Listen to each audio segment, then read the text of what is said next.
got a bit raggedy, but that's okay. Hello everyone, my name is oyindasolabello. I have a YouTube channel called oyindasolabello, but I decided to make this one because I wanted to post this video. I really did, because I realised how little TSA help videos there were on the internet. So I thought as soon as I get past this thing, if I get into Oxford, I will make a video to try and help people with TSA. So here we are. So context, I applied for economics and management to Brasenose College, and so I've been offered a place with the conditions of A-star AA to start October 2021, and I'll be receiving my A-level grades next week Tuesday, praying that everything goes well on August 10th. So without further ado, I'm going to get stuck into the video. I'm basically going to be talking about how to prepare for the TSA. I've actually prepared for this video. I've got my laptop here because I thought I just want people to get the most use out of this video, so hopefully you do find it useful. If you have any more questions, do dump them in the comment section, or equally email me on my other YouTube account because I'll probably check that one and not check the emails in this one.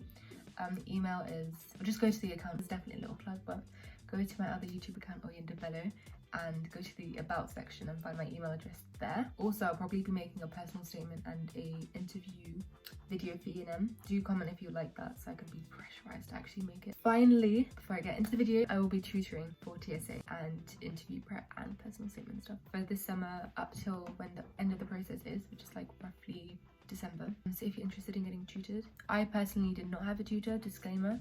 You do not need a tutor to get accepted, but it does make stuff a little bit easier. And so number one, timing. If I keep looking back, it's because I'm looking at my laptop. But I personally started revising for TSA late, I say mid to late July, because my mum kept pushing me. She was like, when do you need to start revising? She was pushing me like in June, but I feel like June is a bit too early, I can't lie. I started principally by reading, with these two books I bought them on Depop, very good price. I think 2 for £12. So I started reading those books just to kind of get an idea of the TSA, because it is TSA, it's called Thinking Skills Assessment.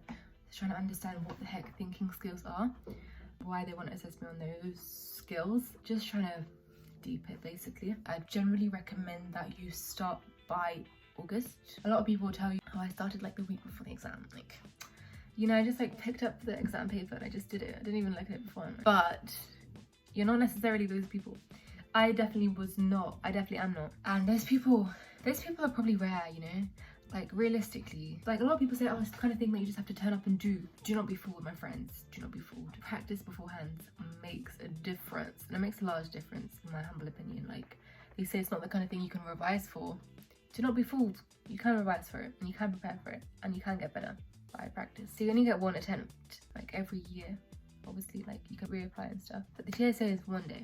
It's the 4th of November. Don't want to jeopardize it by thinking you can just finesse it by turning up. Like you might as well just start practicing like beforehand. But if you're not watching this video till like end of August, September, don't fret. You can still push and revise and cram it. It will be more stressful, obviously, but just because you haven't started by August does not mean that you're automatically cancelled out from the process. Like you still can do well. Along with timing, I know I'm saying start by August, but the past papers are very limited. There aren't that many of them. I think they start from 2008, and it's actually not a lot when you think about it, because they are like 1.5 hours each. So you realistically could finish them all in a month, but you should not finish them. Like you should not cram all of them and then have no more to do in October. That's like a huge mistake. I really advise against finishing the papers, all of them, more than 2 weeks before the exam. Really don't do that. Save some for like the week before the exam, the week of the exam maybe, because having that fresh view of the papers is so valuable. So for me, I break down the papers into when I let myself do one of the official papers. Draw up a list of stuff you want to get done and when do you want to get them done by, because there are a set number of past papers, official ones for TSA, and you can't just do them whenever you feel like it. You need to actually have a schedule for when you get stuff done by, because if you don't, then you're going to either finish them way too early or have too many left over and be cramming a past paper every day in November till the test, and that's not a very healthy way to do it. I did the bulk of the papers between end of September, October, closest to the exam day, because it is really valuable experience. Yeah, so space your papers out properly. Okay, number 2. This is going to be a fat video, I think. Practice reading and summarizing things quickly. So half the paper is critical thinking and half is problem solving. Critical thinking, you need to be able to read a text quite quickly and then answer the question, whether it's to summarize the text, whether it's to point out a flaw in the text, whatever. Practice reading like newspaper articles quickly, Instagram captions quickly. I don't know, just get used to not spacing out every time you read something. Basically, that's quite a useful skill. And also be hyper aware of what you're reading, so you make sure you're actually understanding what you're reading. Very key point. Number 3, get some books for TSA. It's not necessary, but for me, I found it was a very useful expenditure depending on the book you get. Once again, the 2 books I showed you just now were not that useful. Like, honestly, I don't recall that much from them, but 2 books I did find even a little bit useful. 1 book way more than the other one. The one I found the most important was, it was the work solutions book for the TSA. I had work solutions to every single question of section 1 TSA. So if you're going to get this book, get the most recent edition, so it has the work solutions for every single question up till the year before you do your TSA. And this is really useful because when you're going through answers for past papers, honestly, some of them you just may not understand. You just won't understand. And so it's really useful to have this book that you can read through and try to understand the process, the brain process behind some of the questions. The other book was the Ultimate TSA Guide, which I think I just got it for the sake of getting it because it's one of those like go-to TSA books. Yeah, it was useful, I guess, in the start because I didn't really know much about TSA, but personally for me, it was of limited use, let's just say. Especially when I found out lots of other places to get like TSA style questions from. My next tip, number 4, is I'm out of breath, I just ran up the stairs. Number 4 is organize your revision. Organize your revision. Okay, I'm genuinely tend to be a very disorganized person, just in terms of, yeah, just not very organized. But when it came to TSA, I thought, okay, I've got to sort my life out. I've only got 1 shot at this, so I thought, okay, I need to really get my revision, like schedule my revision, progress organized. So this can be a very easy, like a lot easier. Take charge over your revision. It'll be worth it in the end. A lot of people are not going to be doing like entrance tests for university, but you need to realize that they are not you, you're not them. You are doing TSA, therefore you need to be hustling, even when some people are not hustling. People who aren't doing anything will probably just be doing personal statements whilst your friends are out doing this and that. You need to be at home, sticking to your revision schedule, because practice does make things a lot better and easier and makes your progress much more positive. Be organized, take charge over your revision. I also made like a list of kind of tips for myself, things I learned from every single past paper that I need to apply. So just before I did another past paper, I'd read through this fat list of things I need to like really pay attention to so I can actually make progress in my revision. Do a past paper, review it. What did you get wrong? Not only what did you get wrong, but what did you find hard that you maybe could get wrong next time, and know exactly where your weaknesses are and how you can improve. I made a document and I actually kept all the questions we found hard or got wrong according to the type of question. Basically, critical thinking, there are different question types, whether it's spotting assumptions, finding flaws to arguments, strengthening arguments.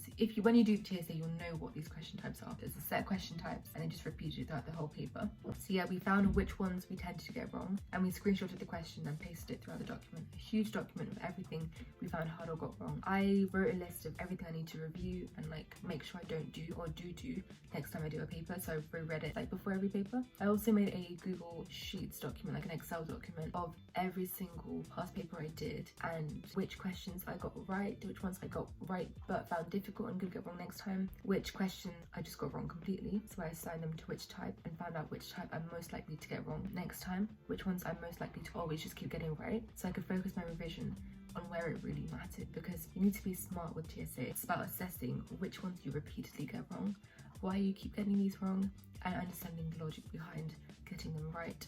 And so that's why I made the Google document, I made the Google Sheets. Number 5 is kind of a continuation of number 4. Be able to identify what you get wrong. This is more specific. So TSA, like I said, is half critical thinking, half problem solving. So if you get, let's say, on a paper, 25 out of 50, you didn't just get 25 out of 50. Potentially you got 25 out of 25 on critical thinking and 0 marks on problem solving. In that case, you wouldn't place equal emphasis on critical thinking and problem solving. Rather, you'd want to go through extensively problem-solving questions to understand what you keep getting wrong about them. And when you understand that you're not just getting questions wrong, but you're getting critical thinking or problem-solving wrong, then you will have a much more useful perception of the papers you do, and a lot less negative, because you realize, oh wow, I'm really good at this, but I'm not so good at this. And then really work on your weaknesses and solidify your strengths. So when I realized I was a lot better at critical thinking, I was like, okay, Oyinda, aim to get full marks on critical thinking and then pick up marks on problem solving. And so eventually I got to a point where I did get full marks. I was getting full marks on critical thinking, and I picked up marks, and then I got better and better at problem solving. And yeah, so just be really wise and understand what your TSA is about. Number 6, this is also quite a specific point, but try to understand the answer to every question. When you do a paper, do not let yourself move on from it without understanding the answer to literally everything, because if you leave something without even looking at it again, the likelihood is it will come back on the next past paper in a different format, in a different context. That question will come back to haunt you. So when you do a paper, make sure every single question you understand the logic to it. Even if the answer, the logic may not be your general trend of thinking, like your general thought process, you can follow the kind of thought process of TSA makers, and whenever you see that kind of question again, you know what they're looking for. Okay, number 7, timing once again, but timing is key for every single question. In TSA, the paper is 90 minutes and it has like 50 questions, which is actually not a lot of time. Divide the number of minutes by the number of questions and then drastically reduce that figure and try to do questions in that time, because number 1, so in a real exam, when you get a bit stressed, you will take maybe a little bit longer. A question might turn out to be a lot harder than anticipated. At least you would have saved time enough to be able to do that question without running out of time. And finally, if you want to look over questions at the end, that's a very useful use of time. Have space to kind of gloss over questions that perhaps you skipped or you weren't too sure on and just kind of did anything. So timing is key. Don't allow yourself the full allocated time, because there are some questions you can do way quicker than 1 minute something, and when you save time on those questions, then you can extend time on questions that are much harder. Number 8, use other TSA revision sources. There are so many other sources which have TSA style questions, and one of them is Bmat section 1, which is a shorter version of TSA section 1. And that was pretty useful. If you don't want to waste your past papers and you have time, I recommend you do a lot of Bmat past papers just for the sake of practicing critical thinking and problem solving. Or if you need help in problem solving, just cram all the problem solving ones from Bmat and do them all. There is a website called Bmat Ninja, and it has lots of like extra past papers, but I need you to know that these questions come from TSA past papers, so do not do Bmat Ninja. That's something I just took up to my heart, and I did not do Bmat Ninja, because it was just like a bank of all TSA past papers, which felt very attractive, but in reality, when you actually do the past papers, you'll realize you've done like a good bulk of the questions because they happen to turn up in the Bmat Ninja question bank. Apart from Bmat, there's also a website that really, it was like gold for me. I found it towards the end of August. It was called Papa Cambridge. Basically, critical thinking is an A-level in itself, so you can find past papers which are literally TSA section 1 on Papa Cambridge, and so many of them.